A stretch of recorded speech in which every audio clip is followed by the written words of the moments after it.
Hello everyone, welcome back to Aira vlogs in Kannada. ಎಲ್ಲ ಹೇಗಿದ್ದೀರಾ? I hope ನೀವೆಲ್ಲ ತುಂಬ ಚೆನ್ನಾಗಿದ್ದೀರಾ ಅಂತ ಅಂದ್ಕೊಂಡಿದ್ದೀನಿ. ನಾನು ಸಹಿತ ತುಂಬ ಚೆನ್ನಾಗಿದ್ದೀನಿ.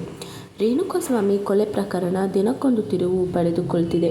ನಟ ದರ್ಶನ್ ಬಿಡುಗಡೆಗೆ ಅಭಿಮಾನಿಗಳು ಪ್ರಾರ್ಥನೆ ನಡೆಸಿದರೆ, ಮತ್ತೊಂದೆಡೆ ಕಾಟೇರ ಜೈಲಿನಲ್ಲಿ ಹೊರಬರದೇ ಡೌಟು ಅನ್ನೋ ಮಾತುಗಳು ಕೇಳಿ ಬರ್ತಿದೆ. ಚಾರ್ಜ್ ಶೀಟ್ನಲ್ಲಿ ಸಲ್ಲಿಕೆಗೆ 30 ದಿನ ಬಾಕಿ ಇದ್ದು, ಅದರ ಬಳಿಕ ಅಸಲಿ ಭವಿಷ್ಯ ಏನು ಅನ್ನೋದನ್ನು ನ್ಯಾಯಾಲಯ ನಿರ್ಧರಿಸಲಿದೆ. ನಟ ದರ್ಶನ್ ರೇಣುಕಾಸ್ವಾಮಿ ಕೊಲೆ ಕೇಸ್ನಲ್ಲಿ ಪರಪ್ಪನ ಅಗ್ರಹಾರ ಜೈಲು ಸೇರಿದ್ದು ಮುದ್ದೆ ಮುರಿತಿದ್ದಾರೆ. ಆದರೆ ಹೊರಗಡೆ ಅವರ ಬಿಡುಗಡೆ ಬಗೆಗಿನ ಚರ್ಚೆಗಳು ಜೋರಾಗಿದೆ. ಅವರ ಮುಂದಿನ ಭವಿಷ್ಯ ಏನು ಅನ್ನೋ ಲೆಕ್ಕಾಚಾರಗಳು ಶುರುವಾಗಿದೆ. ಹಾಗಾದರೆ ದಾಸನ ಮುಂದಿನ ಭವಿಷ್ಯ ಏನು?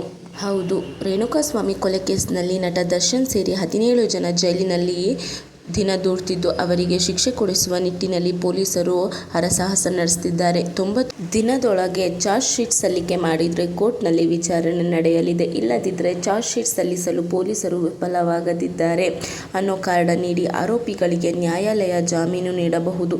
ಹಾಗಾಗಿ ಕೂಲಂಕುಷವಾಗಿ ಪರಿಶೀಲನೆ ನಡೆಸಿರುವ ಪೊಲೀಸರು ಸಾಕ್ಷಿ ಕಲೆ ಹಾಕಿ 90 ದಿನದೊಳಗೆ ಚಾರ್ಜ್ ಶೀಟ್ ಸಲ್ಲಿಸಲು ಸಿದ್ಧತೆ ಮಾಡಿಕೊಳ್ತಿದ್ದಾರೆ. ಪ್ರಕರಣದ ವಿಚಾರಣೆಗೆ ಪೊಲೀಸರು ವಿಶೇಷ ಕೋರ್ಟ್ ಮನವಿ ಮಾಡಿಕೊಂಡಿದ್ದು, ವಿಶೇಷ ಕೋರ್ಟ್ನಲ್ಲಿ ವಿಚಾರಣೆ ಶುರುವಾದರೆ ನಟ ದರ್ಶನ್ಗೆ ಜಾಮೀನು ಸಿಗೋದೇ ಅನುಮಾನವಾಗಿದ್ದು, ಆರೋಪಿ ಸಾಬೀತಾದರೆ ಜೀವಾವಧಿ ಶಿಕ್ಷೆಗೂ ಗುರಿಯಾಗಬಹುದು ಅನ್ನೋ ಮಾತು ಕೂಡ ಕೇಳಿ ಬರ್ತಿದೆ. ಕೊಲೆ ಕೇಸ್ ಪ್ರಕರಣ ತನಿಖೆ ಶುರುವಾಗಿ 60 ದಿನ ಕಳೆದರೂ ನಟ ದರ್ಶನ್ ಜಾಮೀನಿಗೆ ಅರ್ಜಿ ಸಲ್ಲಿಸಿಲ್ಲ. ಯಾಕೆ ಅನ್ನೋ ಮಾತು ಕೂಡ ಕೇಳಿ ಬಂದಿದ್ದು, ಅದಕ್ಕೆ ಕಾರಣ ಕೂಡ ಇದೆ. ಜಾಮೀನಿಗೆ ಅರ್ಜಿ ಸಲ್ಲಿಸಿದ್ದೆ, ಆದರೆ ಆರೋಪಿಗೆ ಯಾವ ಕಾರಣಕ್ಕೂ ಜಾಮೀನು ಸಿಗಬೇಕು ಅನ್ನೋದನ್ನು ನ್ಯಾಯಾಲಯಕ್ಕೆ ತಿಳಿಸಬೇಕು. ಇದು ಸಾಧ್ಯವಾಗಬೇಕಾದರೆ ತನಿಖೆಗೆ ಮಾಹಿತಿ ಗೊತ್ತಿರಬೇಕು.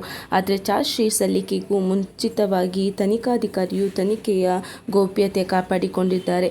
ತನಿಖೆಗೆ ಯಾವುದೇ ಮಾಹಿತಿಗಳು ಕೂಡ ಆರೋಪಿಗಳಿಗೆ ಲಭ್ಯ ಆಗುವುದಿಲ್ಲ. ಹಾಗಾಗಿ ಜಾಮೀನು ಅರ್ಜಿ ಸಲ್ಲಿಕೆಗೆ ಆರೋಪಿಗಳು ಮುಂದಾಗಲಿಲ್ಲ. ಚಾರ್ಜ್ ಶೀಟ್ನ ಸಲ್ಲಿಕೆ ಬಳಿಕ ಅದು ಪಬ್ಲಿಕ್ ಡೊಮೈನ್ಗೆ ಬರುತ್ತೆ. ಪ್ರತಿ ಆರೋಪಿಗಳಿಗೆ ಚಾರ್ಜ್ ಶೀಟ್ ಪ್ರತಿ ನೀಡಲಾಗುತ್ತದೆ.